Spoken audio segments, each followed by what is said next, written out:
के चरण कमल को याद करते हुए सभी श्रीमद् भागवत चरिता में गंगा में भाव से प्रेम से डुबकी लगाएं।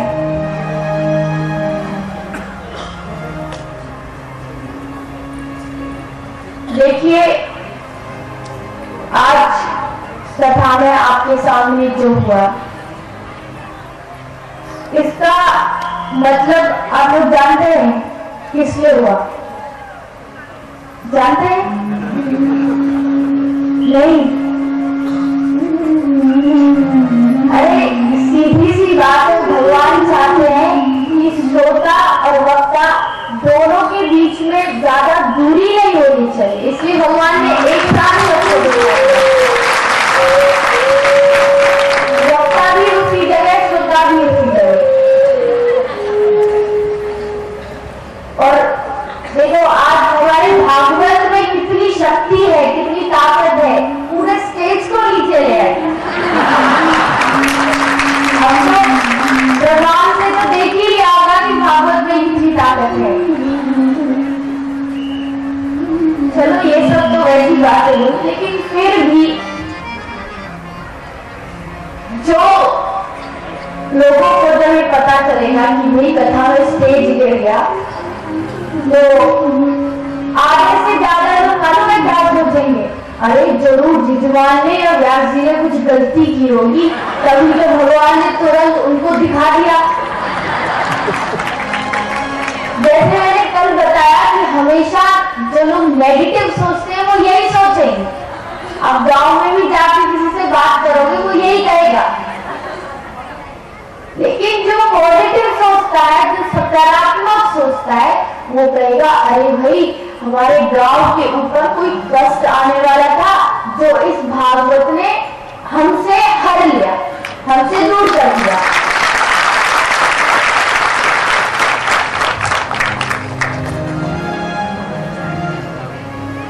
ऐसे ही एक ब्रज की हमारे बिल्कुल सामने की बात है। एक आदमी था, उसके बेटे की शादी थी, तो वो कोई संत के पास गया, तो संत ने उससे कहा कि भाई देख, जैसे शादी ब्याह में सब लोग बैंड बाजा बजाते हैं, बारात लेके जाते हैं, नाचते कूदते हैं, तू ऐसा कुछ मत करना। तू शादी तो कर बेटे की, लेकिन बारात जब लेके जाए तो उसमें ढोल बाजे मत लेके जाना, उसमें कीर्तन लेके जाना, मृदंग लेके जाना, करताल लेके जाना, ताकि सब लोग कीर्तन करें। तो उस व्यक्ति ने वैसा ही किया जैसे बेटे की शादी होती है, लोग गीत गाते हैं, तो फिर उसने गीत वगैरह कुछ नहीं गाया, केवल कीर्तन किया। बारात भी गई, उसमें भी वो ढोल बाजे ना ले जाकर के कीर्तन की टोली साथ लेते हैं। लेकिन जैसे बारात वापस आ रही थी, तो उस बस, जिस बस में बारात बैठी थी, वो बस का एक्सीडेंट हो गया और कम से कम 6-7 आदमी मारे गए। ये बिल्कुल सच घटना है। तो जैसे गांव वालों को पता चला, तो गांव वाले तो बस एक की दो लगाने वाले हैं। बोले अरे बड़ा करता था भजनानंदी, बड़ा भक्ति करता था, देख लिया बारात में भगवान का नाम लेके गया और उस नाम से देख गांव के 6-7 आदमी मर गए। तो वो आदमी बड़ा दुखी हुआ, भाई इतना मेहनत किया उसने, भगवान का नाम लिया, फिर भी गांव वाले क्या कहते हैं? तो संत के पास गया, जाके बोला बाबा ऐसे ऐसे बात है, मैं क्या करूं? तो बाबा ने बताया कि अरे तू गांव वालों की बात पर क्यों जाता है? तू अपने मन से सोच कि तेरे कीर्तन से कितना फायदा हुआ है। शायद आज जो काल तेरे बेटे के ऊपर था, वो इस नाम के प्रभाव से टल गया। अगर तू ऐसा सोचेगा, तभी तेरे ऊपर भगवान कृपा कर सकेंगे। तो इसका मतलब ये नहीं हुआ कि उसने कीर्तन किया, इसके 6-7 आदमी मर गए, जबकि उस गांव के ऊपर कोई कष्ट था जो कि उस कीर्तन ने दूर कर दिया। तो इसलिए जो भी सकारात्मक सोचेगा वो यही सोचेगा कि शायद कुछ कष्ट था वो हट गया, और जो नेगेटिव सोचेगा वो तो हमेशा उल्टा ही सोचेगा, उसको कितना भी बोलो वो नहीं मानेगा।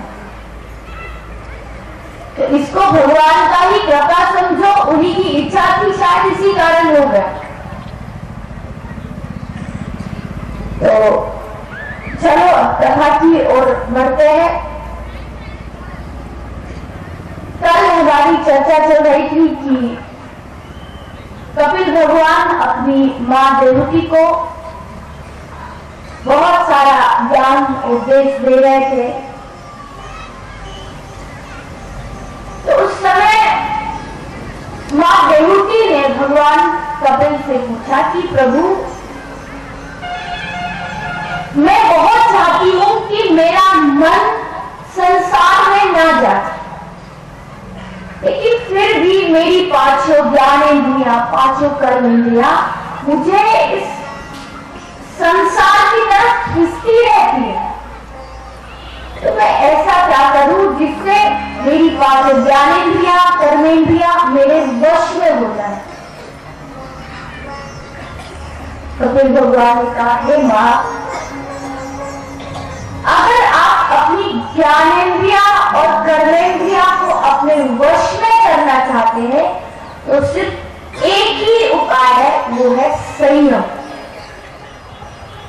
संयम के द्वारा हम अपनी इंद्रियों को अपने वश में कर सकते हैं। लेकिन अगर संयम के द्वारा हमारी इंद्रियां हमारे वश में नहीं होती तो कपिल भगवान ने एक सबसे अच्छी बात कही कि आप अपनी इंद्रियों का मुख भगवान की तरफ मोड़ दो।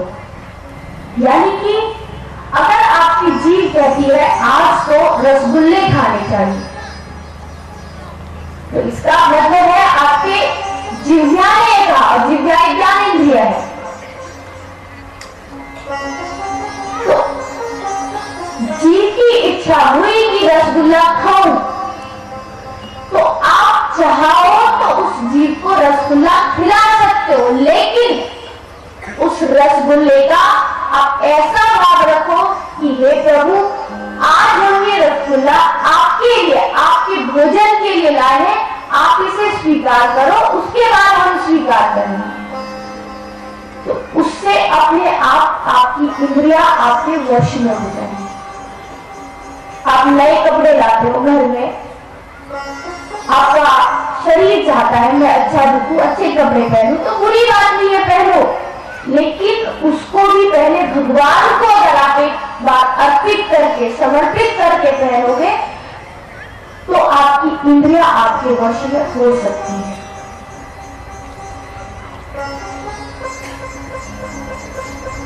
उसके बाद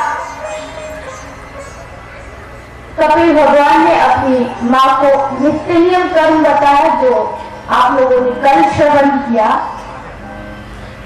देखो, कल जो आपको नित्य नियम कर्म बताया उसको तो अवश्य करना ही चाहिए, लेकिन अगर किसी कारण से आप कहीं बाहर जा रहे हैं, आप नित्य नियम कर्म सुबह उठ के नहीं कर सकते, भगवान की पूजा सुबह उठ के नहीं कर सकते, तो आप अपने मानसिक रूप से, मन से भगवान की पूजा कर सकते हैं। कोई कारण हो गया, आप पूजा करने में असमर्थ है, तो मन तो भगवान ने आपको दिया है। क्योंकि किसी संत ने एक बहुत अच्छी बात कही है कि तू तन से दुनिया का हो जा, लेकिन अपना मन तू भगवान को दे दे।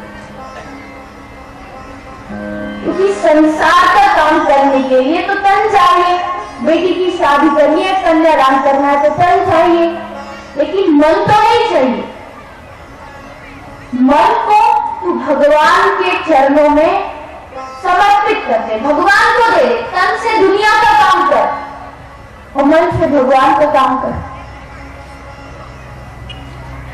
कितना अच्छा आइडिया है, अगर कोई माने तो। मन से संसार के हो जाओ, मन से भगवान के हो जाओ, आपका संसार भी चलेगा और आपकी भक्ति भी चलेगी।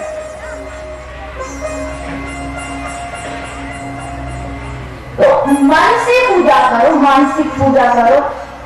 अरे मानसिक पूजा करने से तो कितने लोगों को भगवान मिल गए।